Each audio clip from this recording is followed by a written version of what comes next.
नमस्कार, मी पंजाब डक. पण राज्यातल्या सर्व शेतकऱ्यांना सांगू इच्छितो की सर्वप्रथम आनंदाची बातमी आज म्हणजे सोमवार, मंगळवार, बुधवार, गुरुवार हे म्हणजे सोमवारपासून जे पाऊस वाढायला सुरुवात होईल. मंगळवारी तर आणखी खूप वाढणार, बुधवारी तर खूप, मग गुरुवारी असा वाढत वाढत चांगला 2 जुलैपर्यंत सगळीकडे महाराष्ट्रामध्ये पाऊस पडणार आणि सगळ्या राज्यातली सर्वांची पेरणी होणार आहे.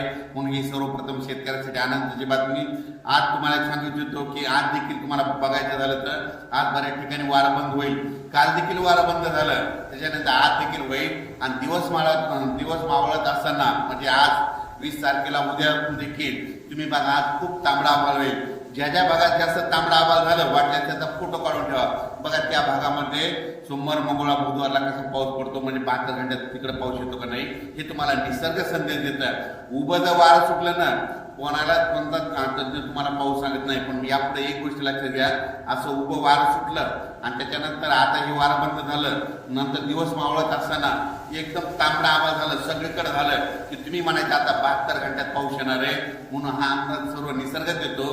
कोणी शेतकऱ्याला कोणते तज्ञ सांगत नाही, म्हणून हा अंदाज सर्व शेतकऱ्यांना लक्षात यायचा.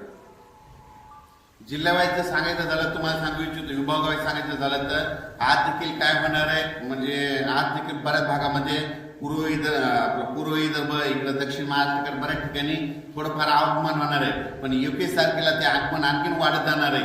पण 22 तारखेच्या नंतर काय होईल, लगेच कोकणपट्टी, मुंबई, पुणे सगळीकडे संपूर्ण कोकणपट्टी, घाटमाता सगळीकडे मान्सून दाखल होईल आणि त्याच्यानंतर ते म्हणजे मंगळवार, बुधवारपासून ते काय होईल, हे पाऊस असा वाढत वाढत जाणार आहे आणि त्याच्यानंतर संपूर्ण महाराष्ट्र काय होईल, बुधवारपर्यंत सगळा व्यापून टाकणार आहे आणि सर्व शेतकऱ्याचे पेरण्या होणार आहे. आणि तुम्हाला सांगतो, एकदा जर पाऊस सुरू झाला की पाऊस पुन्हा ते बंदच होणार नाही. पुन्हा काय होईल, कंटिन्यू असं चालत राहील. म्हणजे एक दिवस इकडे असं करत करत ह्या म्हणजे जूनच्या शेवटपर्यंत म्हणजे 2 जुलैपर्यंत संपूर्ण महाराष्ट्रात मान्सून दाखल होणार आहे.